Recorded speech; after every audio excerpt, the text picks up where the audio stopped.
Hello there, friends, and welcome back to more Bravely Default 2. Last time, we ventured into the Wiswald woods so we could save Lily from some kind of weird trance that she was in, thinking that her recently deceased daughter was still alive.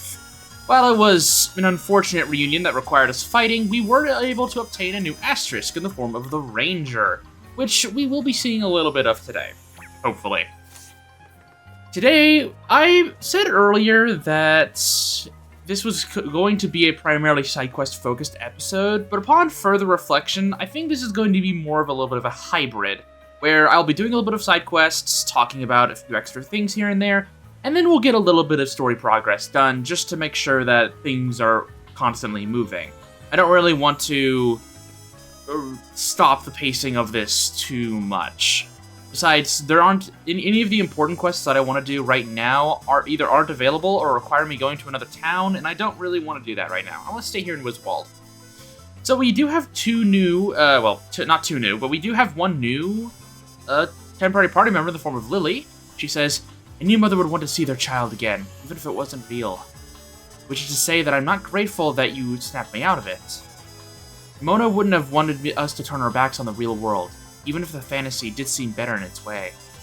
She also is technically considered different from Roddy. It is Roddy and Lily helping us, not just Roddy sometimes and Lily sometimes. It is both of them, which is really cool. So today we're actually going to start out in the wooded area where all the kids are hanging out because they have side quests that I want. Primarily this person, Actually, it's not that person, it's this guy. Ah, it's you! Oh, you've caught me in a pickle and no mistake. Is something the matter? Aye, it's my tent. Would you look at the state of it, and he's patching up pronto. Yeah, this thing has definitely seen better days. There's no way it would keep the rain out. You're not wrong there, it's useless. There's more holes than canvas. Yeah, patches alone won't fix this. You'll need some kind of oil to waterproof it. Oil, you see? What about Veronica oil? You can get it from the beasties that lurk about near town. Sounds good. I'll go fetch some. Wait! There's no need to go to all that trouble on my account. A hand with a patching will be more than help enough. Seriously? It'll make all the difference. If we're doing this, let's do it right. Well, if you're sure, there should be some Veronicas over to the east. Ah, you're a gent. My pleasure. Wait here. I'll be right back. I had no idea he was so particular about such things. It helps that he's a sailor, so patching up pieces of paper and, well, not paper, but, sails and whatnot, I would assume fits pretty well with tents. Anyways, make do and mend. I'll be very grateful if you could help patch my tent up. Some Veronica oil ought to do the trick. Though getting it will entail some beastie bashing. Collect some Veronica oil. We'll get a booster bun HP for this, which isn't too bad. This is another indicator of going in and getting Veronicas. It's a pretty simple quest that will net you enemies that you want to capture for that Lily fight. Oopsie daisy! There is something else I want to do. I believe it is you. Ah, those stupid floppy ears make them all look all so cute and harmless. Little did I know. Hopping mad. Grrr, thought I could sell a few lop-eared bad bits as pets. The little rotters nearly took my head off when I tried to catch a couple. I want revenge. Defeat some lop-eared bad bits. We've seen these around near Wiswald. They give us a courage ring for finishing up this quest. Let's go ahead and take care of that. Especially since Veronica's and bad bits might be in the same encounter patched together, so we can do two birds with one. We can kill two birds with one stone. And the last side quest I want to talk about today is this one. Ah, there's nothing like a little trial by fire. Well, fancy putting your skills to the test? Seek out that weakness. Papa. Hang on. Paraponera. That's it. Anyway, however you say it, it's a heck of a creature. Now find out its weakness and fire when ready. So it's just defeat some Paraponeras. We get a main gosh for it, and just another enemy killer quest line. Thankfully, we have indicators of where to roughly find all these guys, so this shouldn't be too bad. We also do have a new ability on Berserker that should make this way easier. If we go over to them, which we do have a new enemy there, the Simurg. 733 HP, weak to wind, swords, and bows. But we do have a new ability. We have Level Slash. Perform a powerful physical attack on all targets. It requires HP instead of BP like Crescent Moon or MP like Mowdown. It is much harder hitting, but obviously you're going to be utilizing HP. Let's see how much damage it does. Yeah, about 1,200 damage. I'm amazing. Yeah, this ability is one of the big reasons why I wanted to level Berserker very quickly. Because Level Slash is mean. Like, really mean. Now, I do need to change a few things, since I did take off some of the JP boosts on Adele, because I didn't need JP on her. And we're going to be looking around for some of these creatures. Now, I'm not going to do this in any real order, but it's mostly just walk around Wiswald and just kill as many enemies as possible. So the ants here are the Parapaniras. Let's go ahead and examine one of them, and then we can just do another Level Slash. There we go. 764 HP, weak to fire, daggers, and I believe that was staves. I'll take a look at it again here in a second. Got a dragonfly wing there, too. 2 Parapaniras down. And then I want to try and find them on the overworld. That way I have the biggest chance of actually getting them as enemies. There we go. Oh, there's Lily doing Shadowbind. Very, very useful as a chance of paralyzing an enemy. Those spears, not staves. Okay. So then, let's just switch over to this. Do Mowdown. Vulnerable bows is really nice in this area, since you know you get a bow-based job, and most enemies are going to be weak to it. Okay, that is Seek Out That Weakness done. Let's go ahead and immediately put that back here because they're just literally on the overworld. Parapanera, Parapanera, Parapanera. There, I did it. And it looks like you did yourself proud too. You did find their weak spot, like I said, didn't you? It's not always easy, but progress never is. Get ourselves a main Gosh. But he also has a new side quest for us. No matter how battle-hardened you might be, no soldier should ever stop training. Come on, let's put you through another exercise. Seek out that weakness? Again! Okay, soldier, your next assignment is to engage some molders in mortal combat. You'll need to find their weakness, but I'm sure you'll be able to take it like a duck to water. There we go. He's having pronunciation issues, I'm having ones too. Defeat 5 molders for Flame Tongue. That is basically a fire version of the Ice Brand. A little weaker, but still, it's an elemental sword that's pretty useful. Find some of these molders if we really want to. Oh, before he jumps me. Let's use this insect nectar we've gotten. For some reason, the arachnids are considered insects. Pretty common issue. Actually, I think they might be more than arachnids. I don't know, I didn't get a good look, but I think they have 10 legs? No, kinda, yeah. They have 10 legs. Because they got the ones at the very front. I don't know, I'm not a big fan of spiders, so I don't really like looking at them very much, but yeah, whatever. Mow them all down, or at least most of them. Oh, and thanks, Roddy, yeah, he can help out with the HP cost there, because he has heal. And then, let's have Gloria help with the healing as well. Ooh, okay. The half damage bows. Level slash twice. Here should be enough for everything. Yeah, we've definitely fought more than enough of our fair share of molders here.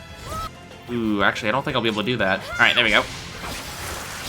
I don't care about being slow. It's really not that big of a deal. None of them are weak. One of them is actually weak to Earth. Let's see here. Stonera. 830 damage, yeah. Pretty decent damage from the Red Mage there. Let's go ahead and do a Mercy Strike and then an attack. There we go. Another round of enemies, okay.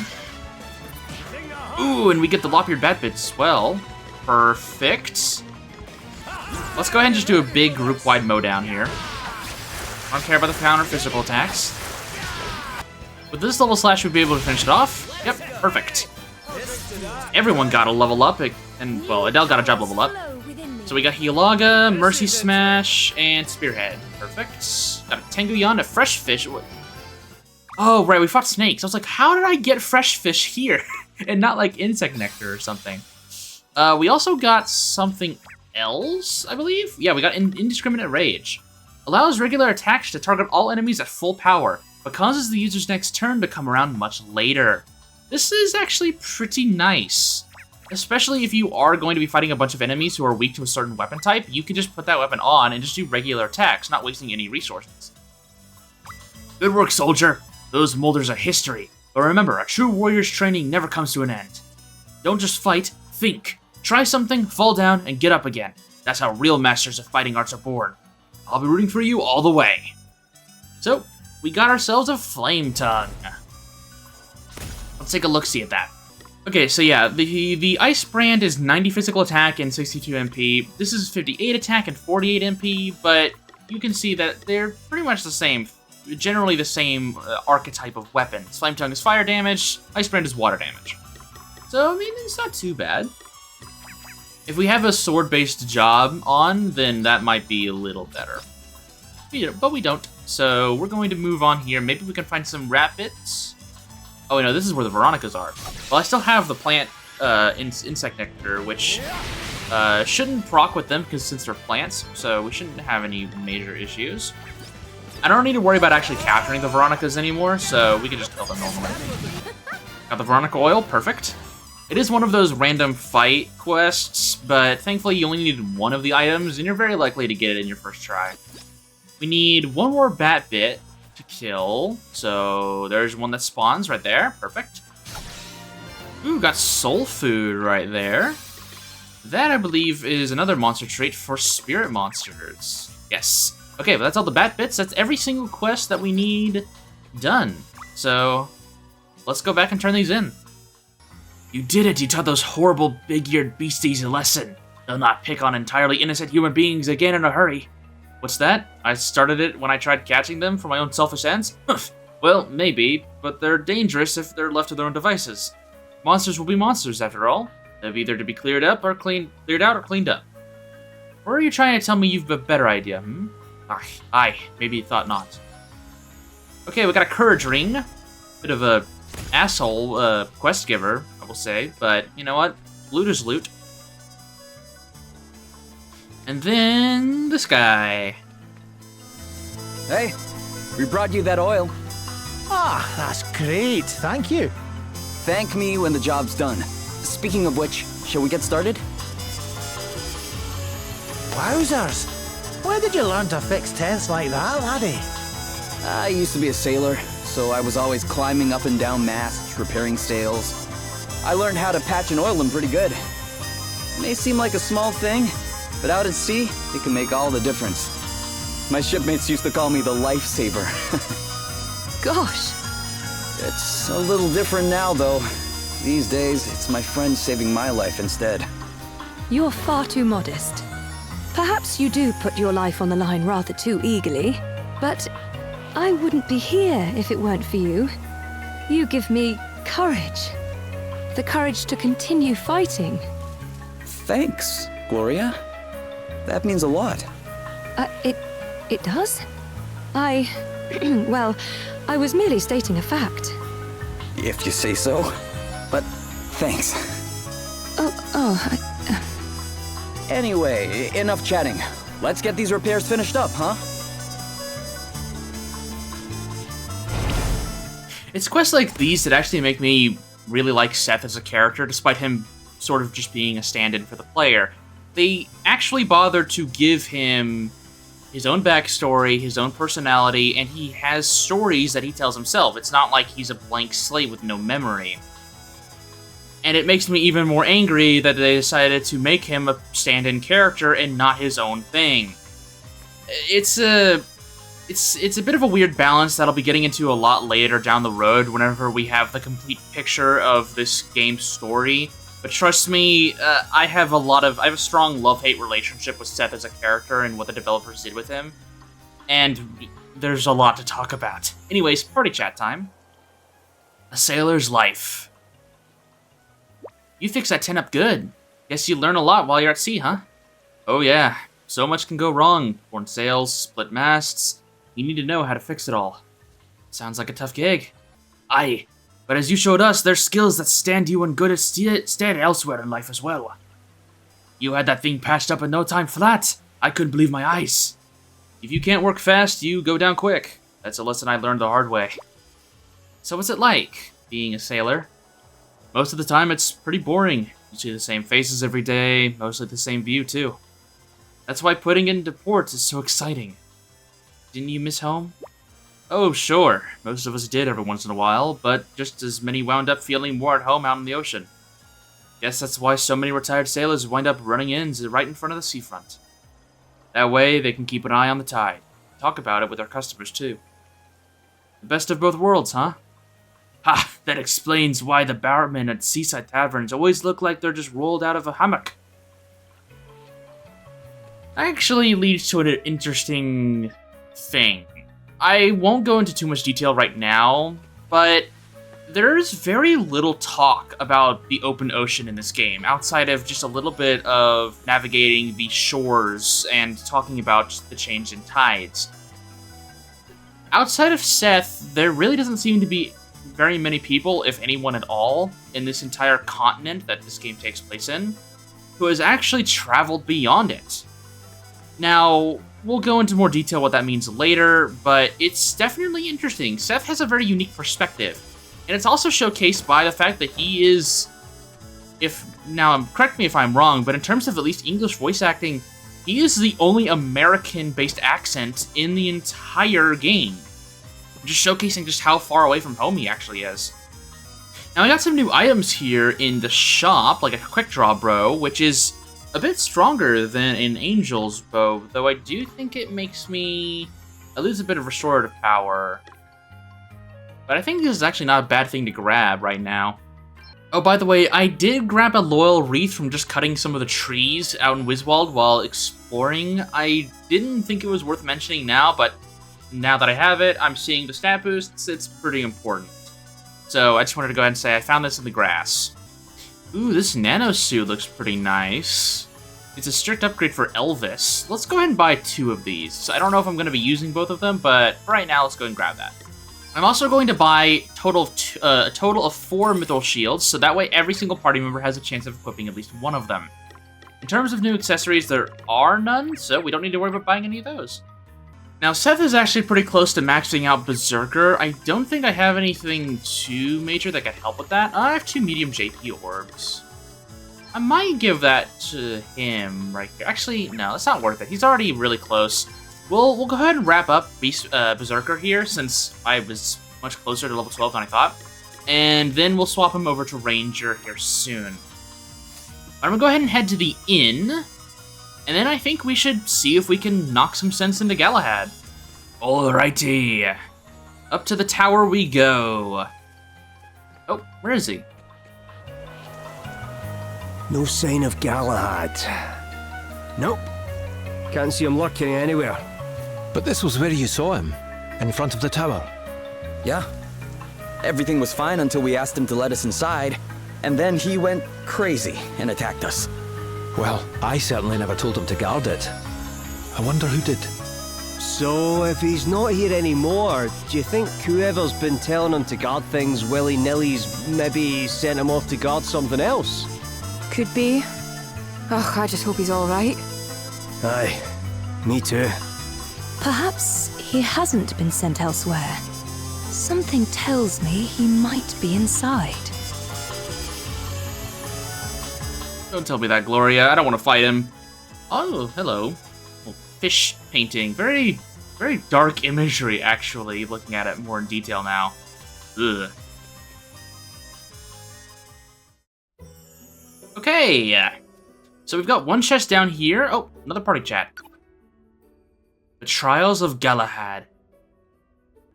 So Galahad, Lily, and myself have all been controlled by some kind of outside force.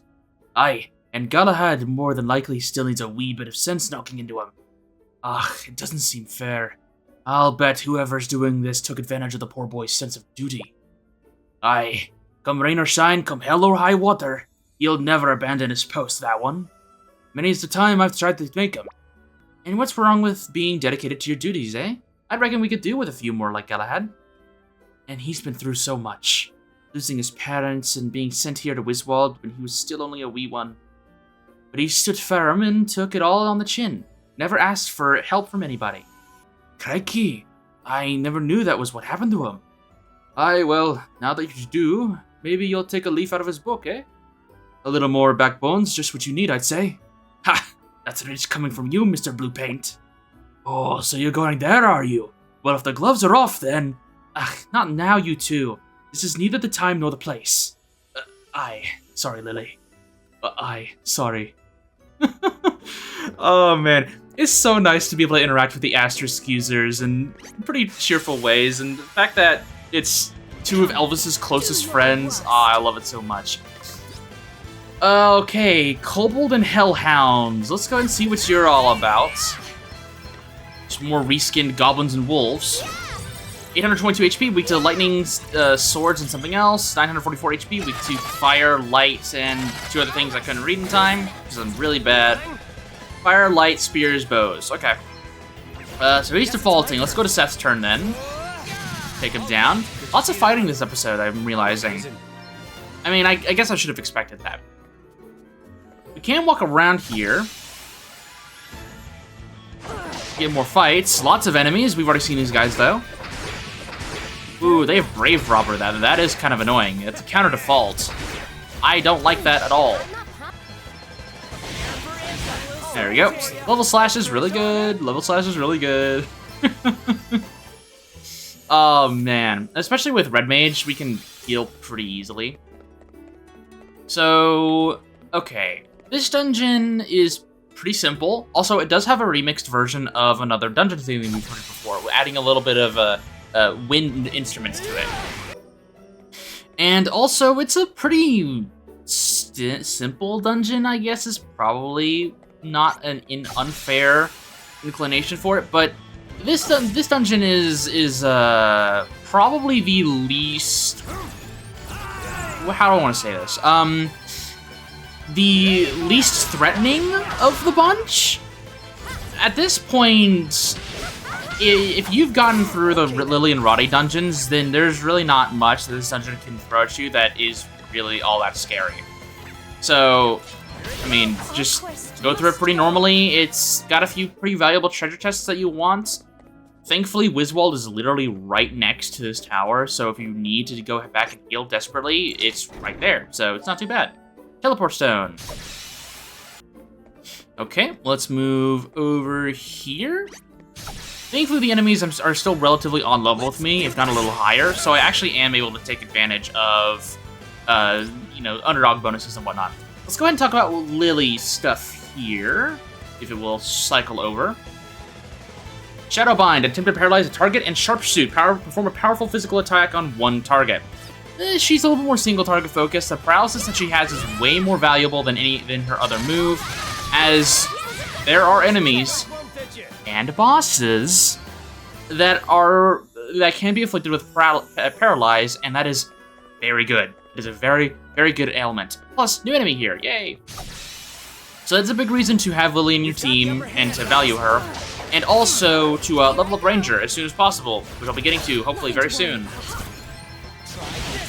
I didn't examine them, and they removed my HP!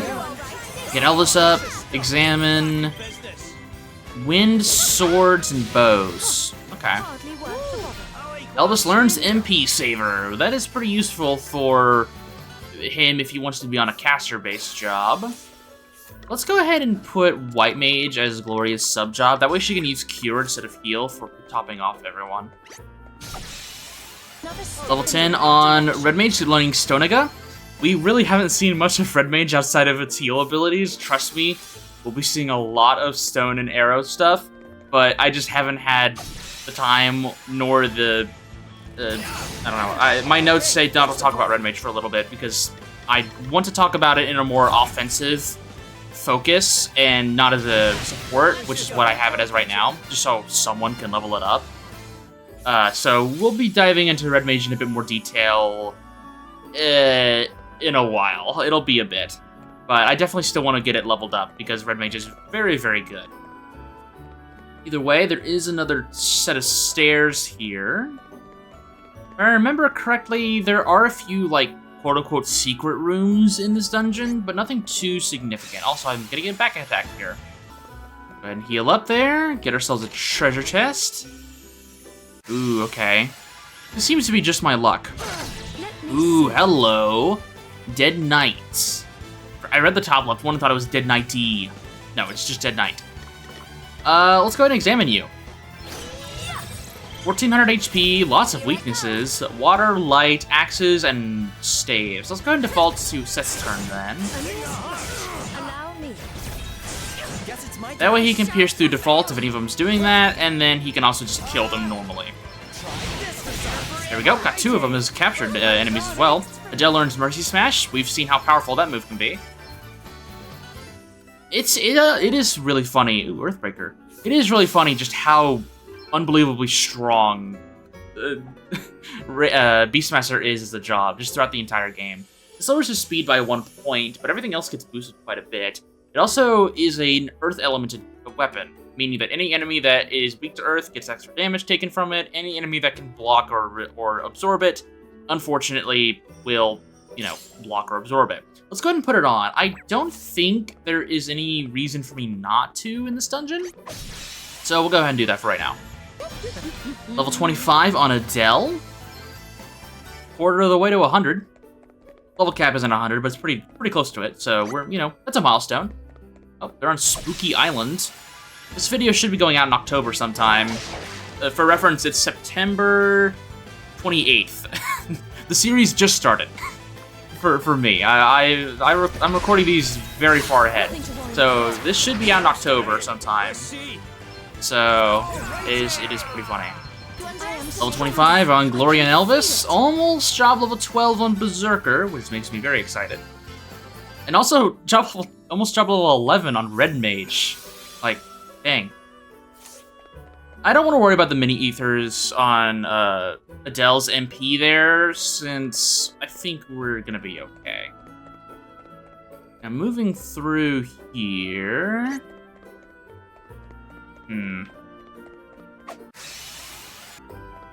Okay, well, dealing with that, we move forward over here. For a second, I thought that wall meant that there was something there. Nope. Grabbing this chest, 4 Phoenix Downs. I'll take it. Might need it soon. Alright, nothing to worry about there. Oh, lots of enemies. Let's go ahead and pair these 2 together. 97 JP, that gives us a maxed out Berserker. Seth learned Amp Strike. Which perform an extremely powerful physical attack on a single target. 120 MP for that though. Thankfully with MP Saver, that'll be cut down by quite a bit. But still, dang. Okay, but that is Berserker done. Time to swap him over to Ranger. I actually kind of like this design quite a bit.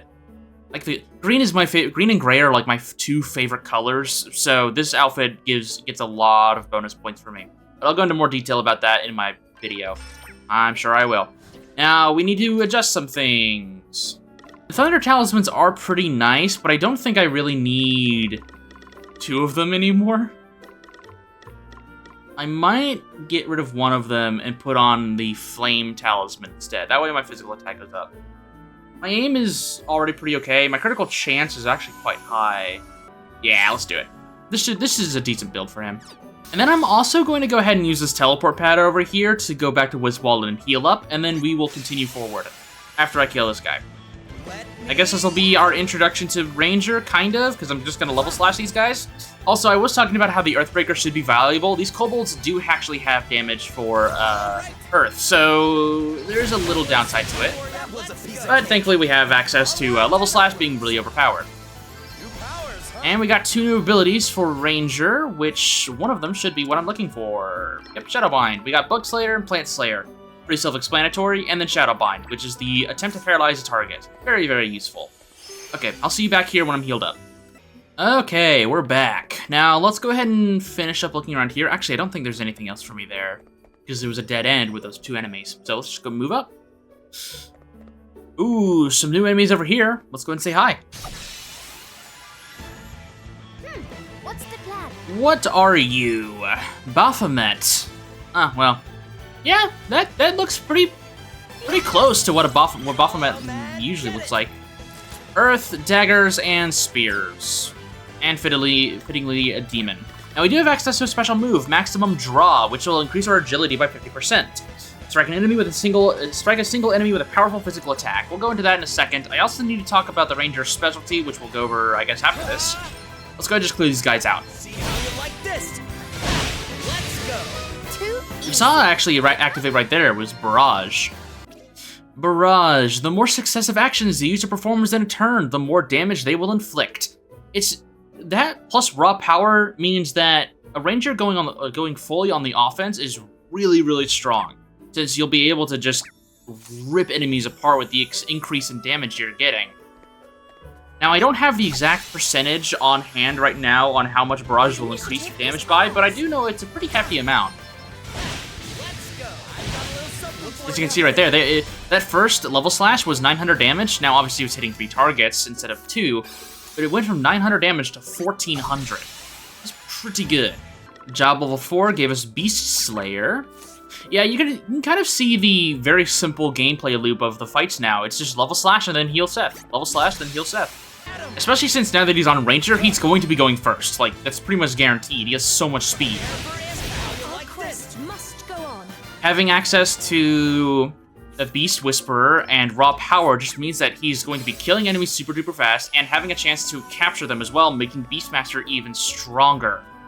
It's just a really strong combination that you can't really fail at. The only time that you might screw up is if enemies can counter physical attacks and hurt Seth enough for him not to be able to get off enough level slashes.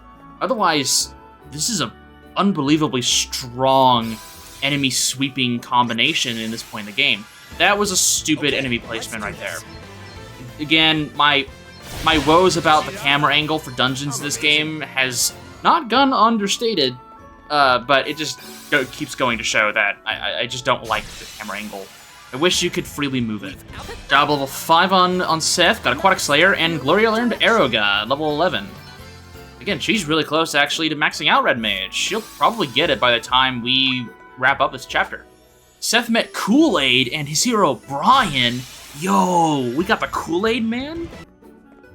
Okay, there we go. There's another set of stairs.